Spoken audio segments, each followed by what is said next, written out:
નમસ્કાર દર્શક મિત્રો, હું છું રૂપલ લુણીચિયા. સંપૂર્ણ ન્યૂઝમાં આપનું સ્વાગત છે.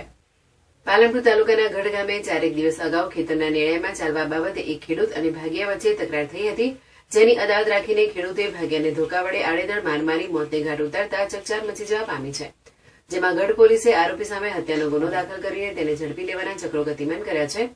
પાલનપુર તાલુકાના ગઢ ગામે વીરાભાઈ મોગજીભાઈ ચૌધરી નામના ખેડૂતના ખેતરમાં ભાગિયા તરીકે કામ કરતા દિયોદર તાલુકાના સામિયાણા ગામના 48 વર્ષીય વેલાજી કરશનજી ઠાકોરને 4 દિવસ અગાઉ ગઢ ગામના ખેડૂત અરવિંદભાઈ અમુભાઈ ભરસાડિયા પટેલ સાથે ખેતરના નેળિયામાં ચાલવા બાબતે તકરાર થઈ હતી, જેની અદાવત રાખીને ખેડૂત અરવિંદભાઈ અમુભાઈ પટેલે ભાગ્યા વેલાજી કરશનજી ઠાકોરના શરીરના ભાગે ધોકા વડે આડેધડ માર મારી મોતને ઘાટ ઉતારી ફરાર થઈ ગયો હતો.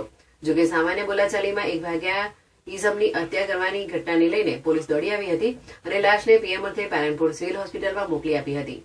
મૃતકના હત્યારા અરવિંદ અમુભાઈ પટેલ નામના આરોપી સામે હત્યાનો ગુનો દાખલ કરી તેને ઝડપી લેવાના ચક્રો ગતિમાન કર્યા છે.